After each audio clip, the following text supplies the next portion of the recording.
హల్లెలూయా.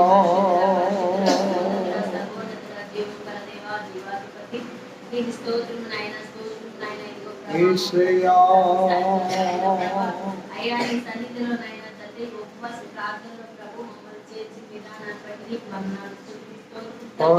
అయ్యా నాయనా పరిశుద్ధురానికి స్తోత్రం తండ్రి నాయనా. వచ్చిన ప్రతి బిడ్డను ప్రభు తండ్రి, ఉపవాసంతో వచ్చిన ప్రతి బిడ్డను ప్రభా తండ్రి, ఏ అవసరతలో వచ్చినారో, ఏ ఇంట్లో ఇబ్బందులతో వచ్చినారో తండ్రి, యేసు నామములో సహాయం చేయండి. ప్రతి ఒక్కరిని ప్రభా తండ్రి మీ రెక్కల చాటున కాచి దాచి భద్రపరిచి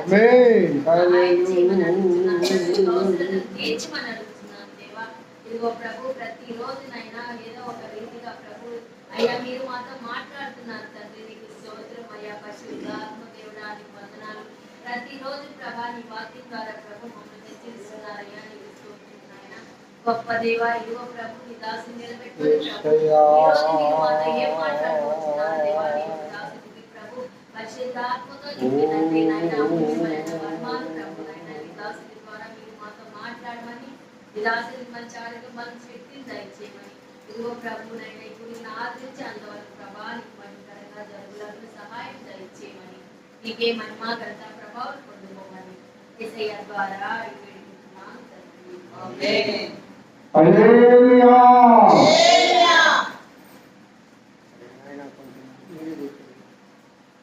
దేవుని పరిశుద్ధ నామమునకు మహిమ కలుగును గాక.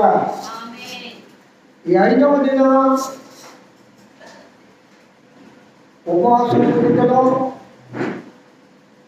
అదేవదేవుడు ఇంతవరకు పరిశుద్ధాత్మ దేవుడు ఇక్కడ ఆసీనుడై మనందరము పాడిన పాటలు స్తుతుల మీద ఆయన నడిపించినందుకు ఆ ప్రభువుకు వందనములు, స్తుతులు, స్తోత్రములు చెల్లిస్తూ ఉన్నాను. హల్లెలూయా చెప్పండమ్మా.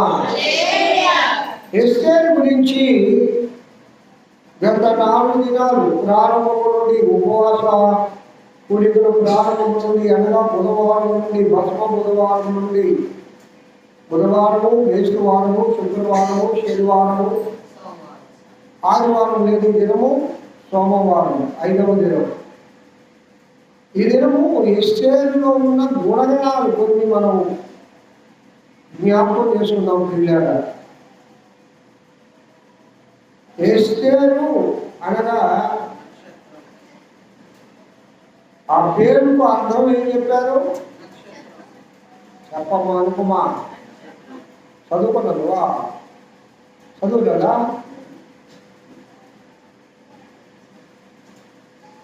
హల్లెలూయా చెప్పమ్మా. నక్షత్రం, నక్షత్రము. కాబట్టి ఎస్తేరులో ఉన్న మొట్టమొదటి గుణము నక్షత్రం. నక్షత్రంలో ఉన్న గుణగణాలు మనం చెప్పుకుందాం. రెండవది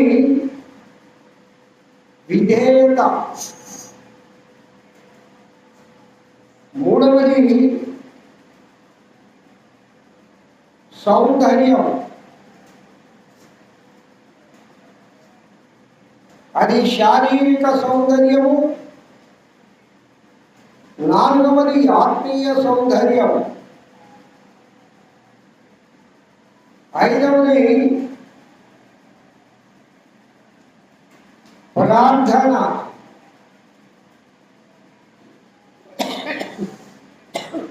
అయ్యో చెప్పండి ఒకసారి. అది ఎలాంటి ప్రార్థన అంటే పట్టుదల కలిగిన ప్రార్థన. ఎన్నో చెప్పాను? 5 గుణాలు. ఆయమ్మ 5ఏనా? ఆయమ్మ 5ఏనా? నా సాయి చూసినట్టే మనం 7 ఆలోచిస్తాడు. దేవుని స్తోత్రం కలుగును గాక. 6వది తెగింపు.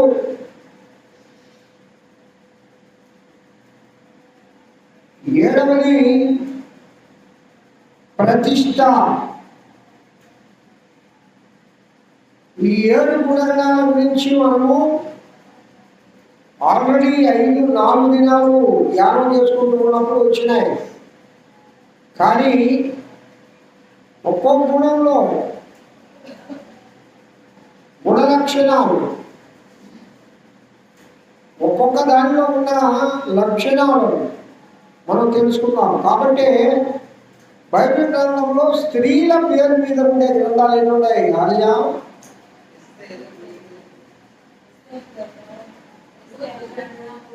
రూతు, ఎస్తేరు, గ్రంథాలు 66 గ్రంథాలలో స్త్రీల పేరు మీద ఉండే గ్రంథాలు రెండేనా? అమ్మా రెండే, అనుమానం లేదు కదా. దాంట్లో 66 గ్రంథాలు బైబిల్లో ఉన్నాయి. 66 గ్రంథాల్లో స్త్రీల పేరు మీద ఉండే గ్రంథాలు రెండే. స్త్రీలు భక్తి కలిగిన వారు, దేవునిలో నడిచిన వారు, పోరాట పటిమ కలిగిన వారు, భర్తలను మార్చిన వారు, దేవుని కోసం ప్రాణత్యాగం చేసిన వారు, ఇంకా దైవజనులు, న్యాయాధిపతులు, ప్రవక్తలు, రాములు, ఈ విధముగా అనేక మంది స్త్రీలు కలరు. దేవకమ్మా, స్త్రీలకున్న ప్రాముఖ్యత, బైబిల్ గ్రంథం ఇచ్చిన ప్రాముఖ్యత ఈ లోకంలో ఏ గ్రంథం కూడా స్త్రీలకు ప్రాముఖ్యత ఇవ్వలేదు. మరి మన భారతీయ సంస్కృతి ప్రకారం మనం చూస్తే పూర్వ దినాలలో స్త్రీలు అంటేనే వంటింటి కుందేళ్ళు, బయటికి వచ్చేవాళ్ళే కాదు. ఇంకొక సంగతి, ఒక గొప్ప దురాచారం ఉండేది, సతీ సహగమనం. అమ్మా అవునా కదా? బైబిల్ ఎక్కడన్నా ఉందా మాట? అసలు బైబిల్లో స్త్రీ పురుషుడు అనే భేదము ఉందా? అయ్యా శివ, నువ్వు చెప్పు, ఉందా? నువ్వు తక్కువ, నేను ఎక్కువ, నేను పురుషుడిని, నువ్వు స్త్రీవి అని మనం అహంగా అంటూ ఉంటాం. పురుషులు దేవుని యందు భయభక్తులు కలిగిన వారికి ఆ అహం ఉండకూడదు. కానీ భారతీయ సంస్కృతిలో స్త్రీలకు ప్రాధాన్యం లేదు. ఒకప్పుడు ఎంతో మంది పురుషులు, యుగ పురుషులు జన్మించి స్త్రీల కోసం పోరాడిన మహానుభావులు ఉన్నారు. భారతీయ సంస్కృతిని తిరగరాచిన మహానుభావులు ఉన్నారు. మొట్టమొదటి ఉపాధ్యాయురాలు మన భారతదేశంలో ఎవరు? ఉపాధ్యాయురాలు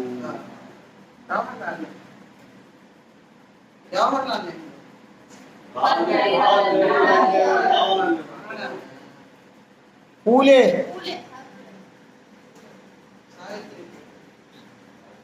సావిత్రి పూలే. పూలే భార్య, వాడు బీసీ కులానికి చెందినవాడు. పూలే సంఘ సంస్కర్త. ఆయన భార్య మొదటి ఉపాధ్యాయురాలు.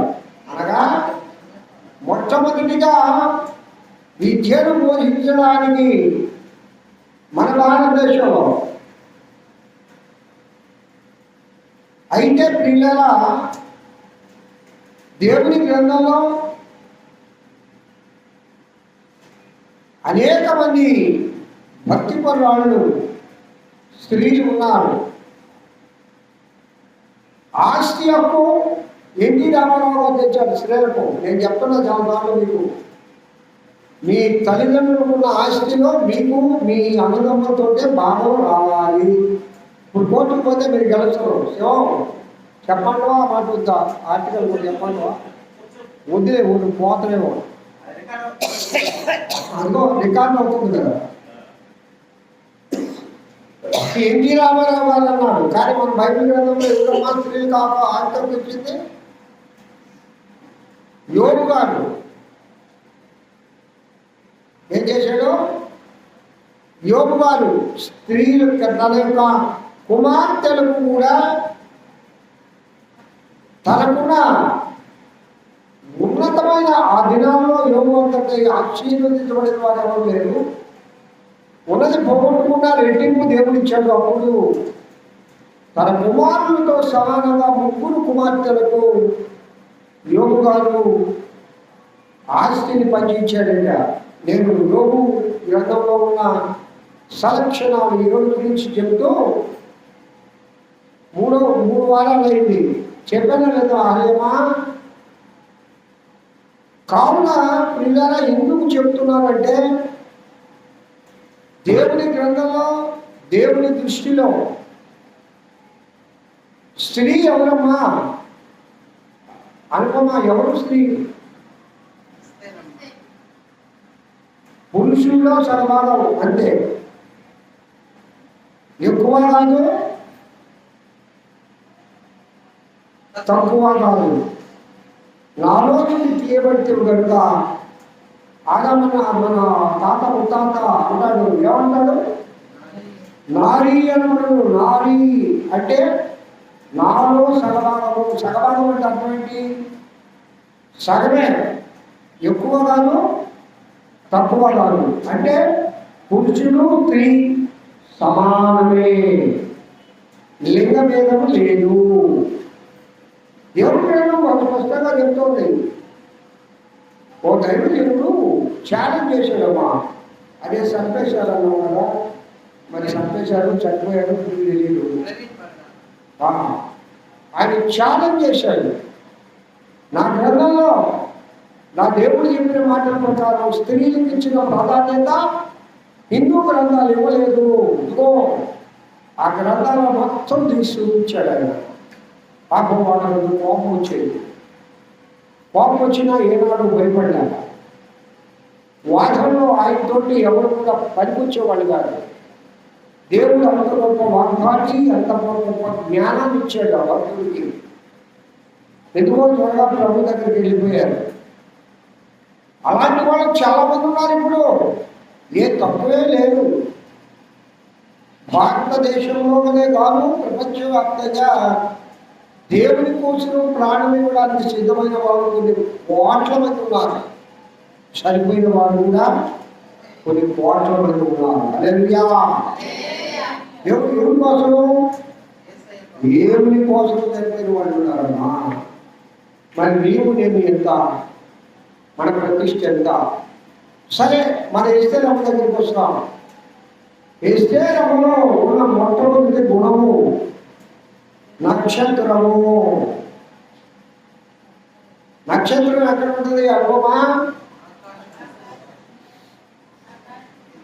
ఎప్పుడైనా పెద్ద నక్షత్రాన్ని, చిన్న నక్షత్రాన్ని, మీడియం నక్షత్రాలు 3 ఉన్నాయి. నేను చూసా, మీరు కూడా చూసావా?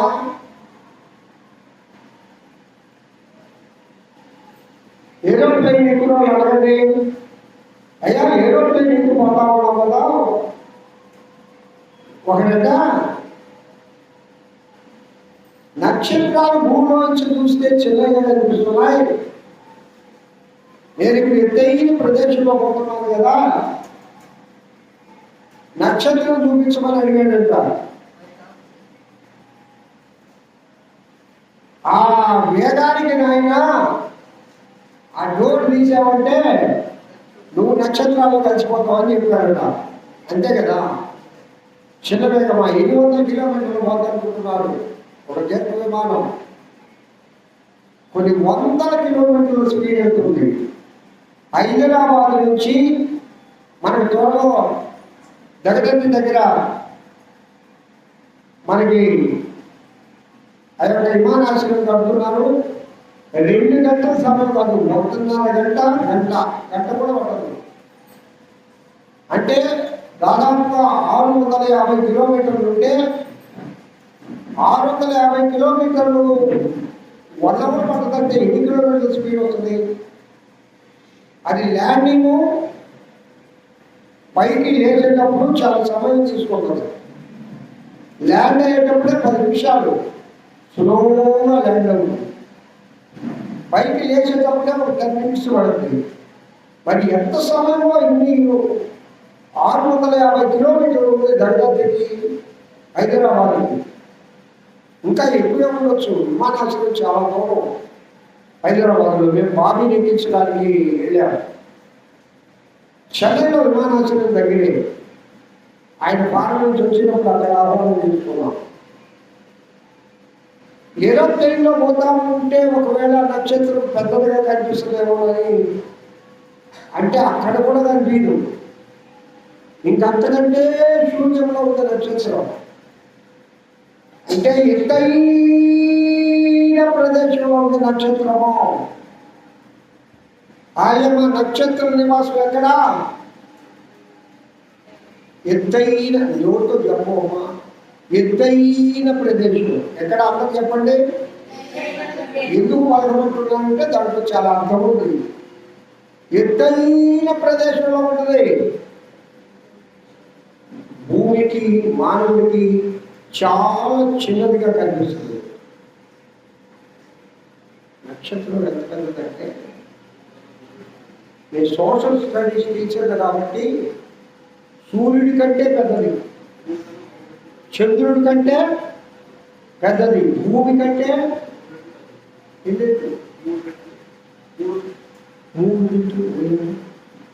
ఒక నక్షత్రం. ఆకాశంలో నక్షత్రాలు లెక్క పెట్టగలవా బ్రహ్మ అన్నాడు.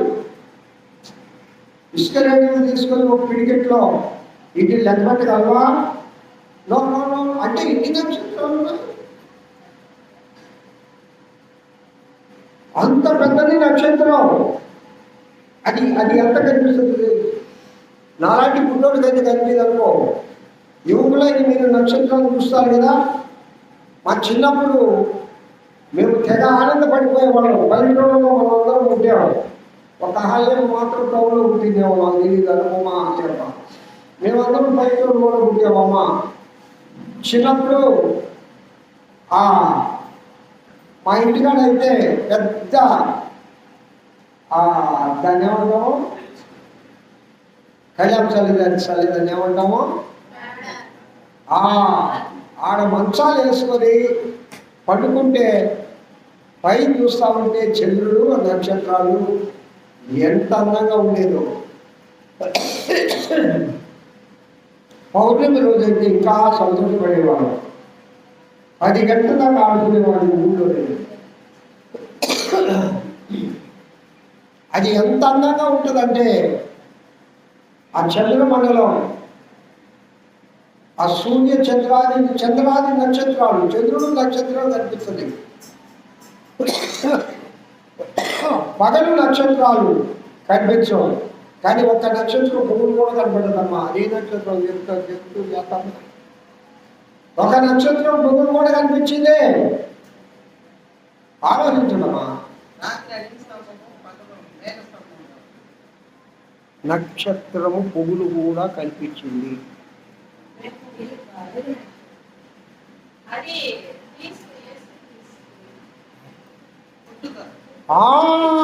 జ్ఞానులకు మార్గం చూపించిన నక్షత్రము.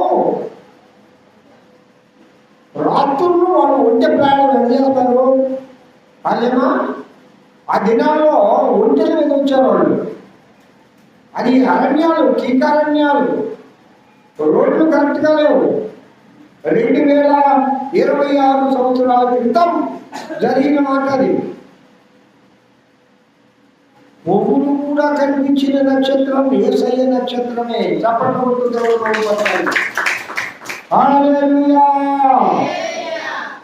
నక్షత్రంలో ఉన్న మొట్టమొదటి గుణము ఎత్తైన అనుభవం కలిగి ఉండడం. దాన్ని మనం ఏమనుకుంటామంటే పరలోకాలు. చెప్పండి దేవుడు మహిమపడతాడు. రెండవ గుణము తన్ను తాను తగ్గించుకోవడం. అవునా కదా? భూమి మీదకు నక్షత్రం పెద్దదిగా కనిపించదు, చిన్నదిగా కనిపిస్తుంది, కానీ తన అసలు రూపము చాలా పెద్దది. చంద్రమండలం వెళ్ళిన వారు రాసిన కథనంలో చంద్రమండలం వెళ్ళిన నక్షత్రాన్ని చూస్తేట అక్కడ కూడా చిన్నదిగా కనిపిస్తూనే ఉందట. అంటే చంద్రమండలానికంటే సూర్యమండలానికంటే ఇంకా పైన ఉండే అనుభవం. సూర్యుడు అనగా నీతి సూర్యుడు, చంద్రుడు అనగా వెన్నెల, చల్లని మనస్తత్వం, ప్రేమించే గుణం. ఈ గుణగణాలన్నీ కలుపుకొని ఎత్తైన అనుభవంలో ఉండేదే అదే పరలోకానుభవం, అదే ఆకాశ అనుభవం, అదే దేవుని పట్టణానుభవం, అదే పరలోక రాజ్యానుభవం కలిగినది నక్షత్రము. అమ్మాయిలు చెప్పండి. రూపంలో అంత గొప్ప గుణగణము ఉన్నాయి కాబట్టి నక్షత్రము అనే పేరు పెట్టారు. దేవుడే పెట్టిన పేర్లు బైబిల్ గ్రంథంలో కొన్ని ఉన్నాయి. కొందరికి మీకు తెలుసుకోవాలి, చెప్పండి. లేదు, దేవుడే పెట్టాడు ఆ పేర్లు. యేసయ్యకు ఒకటి, ఆలోచించమ్మా, యోహాను పేతురు, యోహానుకు అంతే. ఏ యోహాను? మున్సా యోహానుకు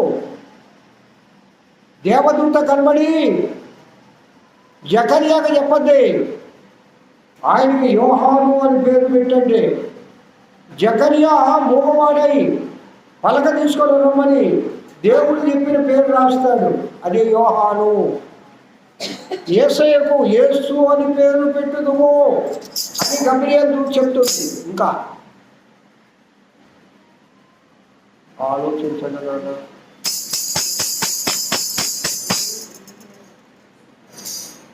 సొలొమోను, సంసోను, న్యాయాధిపతుల గ్రంథం చదవండి. అదేమో అవునా కాదా? నేనేమన్నా అబద్ధం చెప్తున్నానా? నేను చెప్పేది కరెక్టేనా?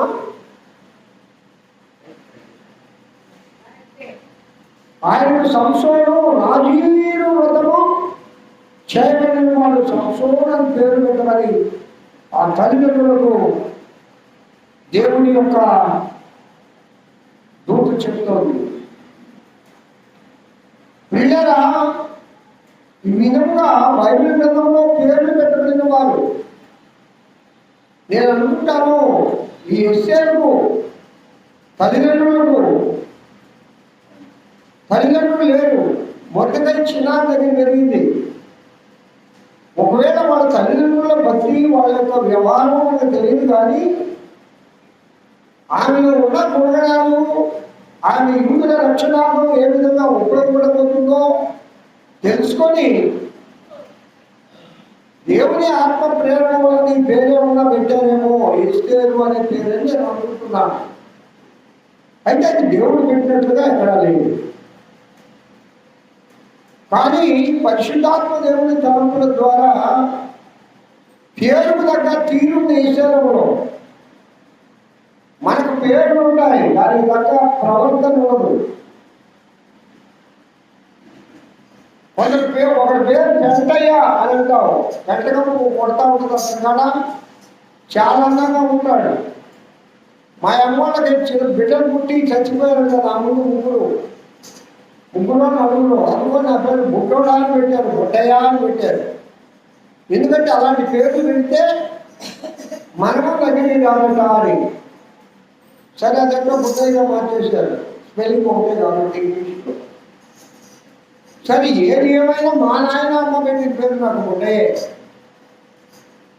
ఎందుకు ఆ పేరు? మళ్ళా నాకంటే ముందు ఏసన్నా అని ఆయన పుట్టాడండి, ఆయన పేరు ఏసన్నా అని పెట్టారు. మా పెద్దల పేరు జాషువా అని పెట్టారు. కొంతమంది చనిపోతా ఉండలేక మా అక్క పేరు గుడ్డమ్మ, నా పేరు గుడ్డయ్య అని పెట్టారు. సౌభాగ్యముగా ఆయన పేరు గుడ్డమ్మ. అప్పుడు మేము బతికేవాళ్ళ. సరే, పేర్లు అట్లా ఉంచండి, కానీ అసలు పేరులోనే తీరు ఉండాలి. నక్షత్రం, నక్షత్రంలో మొదటి కూడా ఏం చెప్పాను? ఎత్తైన అనుభవాలు కలిగినది. రెండవది, తను తాను తగ్గించుకుని చూపించడం లోకానికి. ఈ భూలోకంలో గర్వపడే బిడ్డ, దేని బట్టి నువ్వు గర్వపడుతున్నావు? నక్షత్రం అంత అందం ఉందా? నక్షత్రం అంత ఎత్తైన అనుభవాలు ఉన్నాయా? నక్షత్రం లాగా నిత్యము ఎన్నుతుంటుంది నక్షత్రం, తెలుసా మీకు? చంద్రుడు పరాన్నజీవి. ఎవరి మీద ఆధారపడతారు? సూర్యకిరణాలు చంద్రబింబంపై పడినప్పుడు మాత్రమే చంద్రుడు వెలుగొస్తుంది. చంద్రుడు స్వయం ప్రకాశకుడు కాడు. సూర్యుడు కూడా ఒక నక్షత్రమే. స్వయం ప్రకాశాలు నక్షత్రాలు, సూర్యుడు తదితర నక్షత్రాలు. మన హైందవ గ్రంథాల్లో ఈ నక్షత్రాలను బట్టి తిథులు, పంచాంగాలు ఇవన్నీ రాశారు గొప్ప శాస్త్రవేత్తలు. సరే, అది అవునో కాదో పక్కన పెడితే, నక్షత్రంలో ఉన్న మొదటి గుణము ఎత్తైన అనుభవం కలిగింది. రెండవది, అమ్మా అనుభవం చెప్పు. తగ్గించుకోవడం ఏంటి? ఉన్నదానికంటే తక్కువ చెప్పుకోవడం, వేసుకోకూడదు.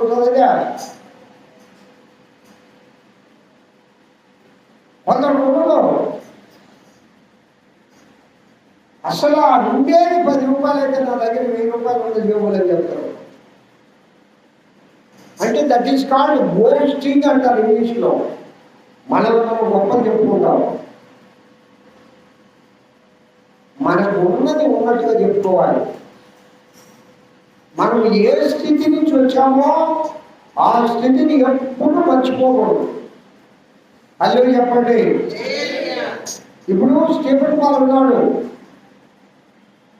మా కోడలు ఉంది. వాళ్ళిద్దరు కుటుంబాలు, ఎవరి కుటుంబం బాగా వచ్చారు చిన్నప్పుడు? ఇది కాదు. మా అన్న, మా అన్న రైల్వే ఉద్యోగి. వాళ్ళు తిన్న తిండి, వాళ్ళు ఉన్న వ్యవహారం, వాళ్ళ చూసి చూడటం చాలా ఎక్కువే. కానీ మీరు అటు చెప్పుకోరు. ఇంకా ఆ మాటలు ఇక్కడ ఉంది. కానీ మనకున్న దానికంటే తక్కువ చెప్పుకోవాలమ్మా. అల్లు చెప్పండి. తాను తగ్గించుకోవడం అంటే ఉంది. హెచ్చింపులు ఉన్నాయి, లేవని కాదు. నక్షత్రాలకు ఏమి లేవు, అందం లేదా, అనేక మందిని ఆకర్షించే శక్తి లేదా?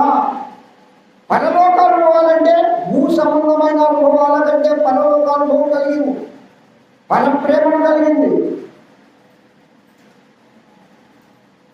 దైవీకమైన గుణగణాలు కలిగింది. పరలోక అనుభవం అంటే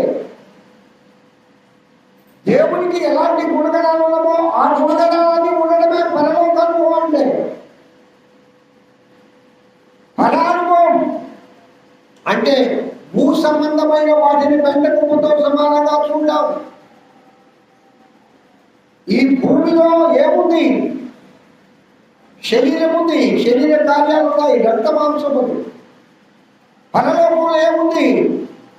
రక్త మాంసములు పరానుభవం అమ్మ చేస్తాయా? అంటే ఏముంది? మహిమ శరీరం ఉంది, మహిమ ఉన్నది పరములో. భూమిలో రక్త మాంసములు అంటే శరీర కార్యములు ఉన్నాయి. అవేమనగా స్పష్టమై ఉన్నవని అపోస్తలుడైన పౌలు గారు చాలా చక్కగా చెప్తాడు. శరీర కార్యాలు, ఈ కోపము, ఈ ద్వేషము, ఈ అసూయ, ఈ మత్సరము, ఇంకా జ్ఞాపకం చెప్పండి, చాలా ఉన్నాయి. ఇవన్నీ ఈ నక్షత్రానికి లేవు. ఏమున్నాయి నక్షత్రానికి? పరానుభవాలు ఉన్నాయి. పరలోకంలో ఏముందమ్మా? బైబిల్ గ్రంథం చెప్పింది చెప్పండమ్మా. పరలోకంలో శాంతి ఉంది, సమాధానం ఉంది, ఇంకా సంతోషం ఉంది, ప్రేమ ఉంది, గొర్రెపిల్ల. దేవుడి యొక్క ధవళ సింహాసనం దగ్గర గొర్రెపిల్ల ఉందట. చూసిన ఆయన చెప్పాడమ్మా. ఎవరు చూశాడు? శాంతమ్మా ఎవరు చూశారు? యోహోనమ్మా. యాకోబు గారు చూశాడు. యాకోబు నిత్యం చూశాడు. దానిపై నుండి దేవుని ధవళ సింహాసనం చూశాడు. గొర్రెపిల్ల ప్రకటన గ్రంథంలో రాసింది యోహాను గారు. నేను 3వ ఆకాశానికి ఎత్తబడింది అని చెప్పాడు, కానీ పౌలు గారు వివరంగా చెప్పలేదు, నర్మకర్మగా చెప్పాడు. ప్రత్యక్ష గ్రంథంలో అనగా ప్రకటన గ్రంథంలో సమస్తం రాయబడింది. గొర్రెపిల్ల. గొర్రెపిల్లకి అర్థమేంటి? విధేయత. అమ్మ పరలోక అనుభవం అంటే, నక్షత్రం అంటే నేను చెప్పాను. ఆ రూపంలో ఉండే ఒక పొడవు ఏంటి? విధేయత. మొదటికై మాటను విందా లేదా? మొదటికై మాట మొదటికై చెప్పాడమ్మా. పట్టణ వారి యొక్క సెలక్షన్ జరుగుతున్నాయి బో అంటే ఎస్తేనమ్మకి ఇష్టం లేదు. ఎస్తేనమ్మ పరానుభవాలు కలిగింది. ఎప్పుడు తను తగ్గించుకునే గుణం ఉంది. సౌందర్యవంతురాలే, కానీ నేనేమంత పెద్ద సౌందర్యవంతురాలే కాదు. కొందరికి అందాన్ని బట్టి గర్వం ఉంటుంది. తెల్లగా ఉండాలని గర్వం ఉంటుంది. ఇంకెప్పుడు గర్వపడగాను. నేను తెల్లగా ఉంటాను, నువ్వు నల్లగా ఉంటావు. ఎన్నాళ్ళు తెలుగు గర్వం. తెల్లగా ఉన్నా నల్లగా ఉన్నా పోయేది ఎక్కడికి? మనం ఉదయం పోయి రాదా ఆ మట్టిలోకి. కావున ఎస్సేనమ్మా ఈ నక్షత్రము పరానుభవాలు ఉన్నాయి. ఎన్ని చెప్పొచ్చు అంటే దాదాపుగా చెప్పినన్ని రోజులు చెప్పొచ్చు పరలోక అనుభవం గురించి. అక్కడ సంతోషమే ఉంటుందట, దుఃఖం ఉండదు, ఆకలి ఉండదు. ఆకలి ఉంటే కదా ఆత్రం వచ్చేది. అసలు మానవుడికి ఈ ముక్తాయాసం, ఈ కడుపు నింపుకోవడం కోసం పద్మమ్మ ఎన్ని కార్యాలు చేస్తున్నారో. దేనికమ్మా ఈ కష్టం నీకు ఈ వయసులో అంటే? నాకు మూమెంటే ఉండేదయ్యా. అమ్మా నీకు ఎన్ని సంవత్సరాలు? 80 సంవత్సరాలు అయ్యా. మీ ఆయన ఏమి ఇచ్చిపోలేదా? 10 ఎకరాలు పొలమిచ్చిపోయాడు అయ్యా. మరి ఎందుకు ఈరోజు ఈ విధంగా భిక్షాటన చేస్తున్నావు? కడుపాత్రం అయ్యా. 10 ఎకరాలు ఉంది కదా, 2 కొడుకులు తీసుకొని బయటికి నెట్టేశారు అయ్యా. అలాంటి వాళ్ళు చాలా మంది ఉన్నారు లోకంలో. తల్లిదండ్రులు సంపాదించిన ఆస్తి కావాలి కానీ తల్లిదండ్రులు తండ్రి వద్దు. పెద్దోడు చూస్తాడని చిన్నోడు, చిన్నోడు చూస్తాడని పెద్దోడు. మన పరిస్థితి అంతే. అల్లు చెప్పండి ఒకసారి. మన పరిస్థితి అంతే. అది కాదు. మనకు యేసయ్య ఉన్నాడు, మన తండ్రి ఉన్నాడు. ఆయన లోక సంబంధమైన తండ్రి కాదు. అల్లు చెప్పండి. దేవుని నామానికి సరోజనమా వినపడకుండా చెప్పేది. నువ్వు వచ్చి ముందు కూర్చో. ప్రియులారా, పర సంబంధమైన అనుభవాలలో నడిచింది ఎస్తేరమ్మా. అందుకే నక్షత్రం అని పేరు పెట్టింది. పేరుకు తగ్గట్టు జీవిస్తుంది. ఎస్తేరమ్మ తను తాను తగ్గించుకునే కూడా. రెండవది ఏం చెప్పాను? విజయంగా అని చెప్పాను. తర్వాత నేను 7 గుణాలు చెప్పాను కదా. మొట్టమొదటిది నక్షత్రం, రెండవది విధేయత, మూడవది అంటే అట్లీస్ట్ రాసుకోరా.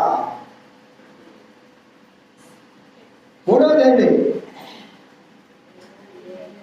ఎస్తేరంలో ఉండే గుణాలు. నేను నోట్ తెచ్చుకోవాలి చెప్పడమే కానీ మీకు ఈ చెవులు వదిలేస్తుండ్రో అసలు ఇంకా లేదు. అనుభవం అయితే నా సాయం చూస్తుంటుంది. ఇంట్లో నాకు అర్థం కాదు. ఆలోచన అల్లో చెప్పండి ఒకసారి. ఈ 7 గుణగణాలు కూడా నక్షత్రంలోనే ఉన్నాయి. అంటే ఎస్తేరములో ఉన్నాయి. తను తగ్గించుకోవడం. మూడవది, తండ్రి యొక్క మాటకు లోబడడం.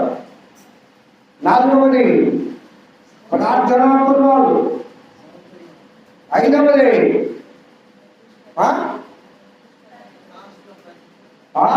ఒక ప్రతిష్ట కలిగింది. ఆరవది, తన ప్రజల కోసము ప్రాణాన్ని కూడా ఇవ్వడానికి ప్రార్థనాపూర్వాలు సిద్ధపడింది. ఉపసించి ప్రార్థించే అనుభవం ఉన్న మహాతల్లి. అంటే ఉపవాసం అంటే అర్థం ఏంటంటే కడుపు మీద పెద్ద కాన్సన్ట్రేషన్ చేయడం కాదు, శరీరం మీద కాన్సన్ట్రేషన్ చేయడం కాదు. నేనేమైపోయినా ప్రభువా నీ వాడిని. పరలోక అనుభవంలో ఏముందంటే అక్కడ ఆకలి లేదు, దాహం లేదు. వాళ్ళు ఎప్పుడూ ఉపవాసమే. అసలు శరీరము అక్కడ లేదు. మహిమ శరీరం. మహిమ శరీరానికి ఏముంటుంది? ఎప్పుడూ ఆనందమే, ఎప్పుడు సంతోషమే. ఒక్కొక్కసారి పిల్లల నాకు చెప్తారు, దేవుళ్ళు బాగా ఉన్నప్పుడు అట్లా పుడుకుంటే మనసు ఎందుకో చాలా ఉల్లాసంగా ఉంటుంది, చాలా ఫ్రీగా ఉంటుంది. బాధలు, కష్టాలు, శోధనలు, వ్యాధులు అన్నీ పక్కన పెట్టేసినా ఎందుకో నిజంగా అది వర్ణనాతీతం అనుభవం. నాకు చాలాసార్లు అనుభవించాను. అది కొన్నిసార్లే అలాంటి అనుభవంలోకి పరిశుద్ధాత్మ దేవుడు తీసుకెళ్తాడు. ఏమీ వద్దు, ఇది ఉంటే చాలయ్యా. ఈ మనశ్శాంతి అదొక సంతోషం. అది పర సంబంధమైన సంతోషం, లోకంలో ఉన్న వాటిని బట్టి కాదు. లోకంలో ఏమున్నాయమ్మా? పెద్ద కోట్లాధిపతుల దగ్గరికి పోండి, రాజ్యాధికారం చేసే వాళ్ళ దగ్గరికి పోండి, వాళ్ళకి మరణ భయమో, ప్రాణభయమో, ధనభయమో, ఏదో ఒక భయం ఉంటుంది. యేసయ్యను నమ్మిన బిడ్డలకు మరణ భయం ఉండకూడదు. తప్పకుండా దేవుడు భయపడతాడు. హల్లెలూయా. దేవుని నమ్మిన బిడ్డలకు మరణ భయం ఉండకూడదు. అంటే మరణిస్తే మనం తండ్రింటికి వెళ్ళిపోతాం. ఈ మరణము అందరికీ వసతి. పుట్టిన వాడు ప్రతి ఒక్కరు గిట్టక మానడు. మరి దానికి ఎందుకు భయం? ఈరోజు నేను, రేపు మీరు, ఒకరు. అది ఈ ప్రస్తుత కాలంలో మరణానికి వయసుతో నిమిత్తం లేదు, అనారోగ్యంతో నిమిత్తం లేదు, ఏ పరిస్థితులతో లేకపోతే ధనంతో నిమిత్తం లేదు, పేదవాడు అనే భావం లేదు, స్త్రీ అనే భావం లేదు. దయలేదు. ఏంటంటే మరణానికి ఏం దయలేదు. ఏం లేదమ్మా. ఒక భక్తులు అంటాడు, దయలేని మరణమా. దయా అనే ఆ మాటకు అర్థమే తెలియదు మరణానికి. భర్తను భార్యను విడిచేస్తుంది, తల్లిని విడిచేస్తుంది, చిన్న బిడ్డను తల్లి కౌగిట్లో ఉన్న ఆ చిన్న బిడ్డను విడిచేస్తుంది మరణం. బాంధవ్యాలను, ప్రేమను, లోక సంబంధమైన వాటన్నింటిని విడదీసి ఒంటరిగా తీసుకెళ్ళిపోతాం. మరణానికి దయ లేదు, ప్రేమ లేదు, జాలి లేదు. అసలు జాలి లేని మరణమా. ఘోరమైన మనసు కలిగింది, కఠినమైనది.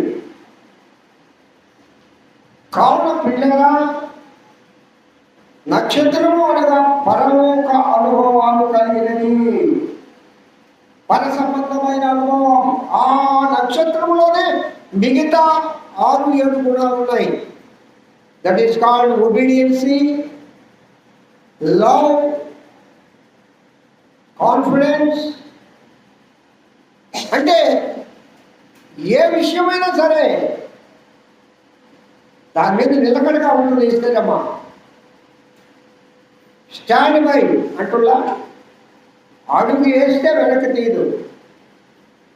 ఈ గుణగణాలు పర సంబంధం నుండి వచ్చినవి, నక్షత్రంలో ఉండే గుణగణాలు ఇవి. కావున ప్రియా దేవుని బిడ్డలారా, నేను ముగిస్తూ ఉన్నాను. అంటే ముస్లింస్ వాళ్ళు ఉంటారు కాబట్టి వాళ్ళ గురించి ఇప్పటికే సమయం అయిపోయింది. ఉదయం నుంచి కూడా ఏమి చిన్న బిడ్డలు కూడా ఎవరి బిడ్డలు ఉన్నారు, స్త్రీలు కొంతమంది రోజు.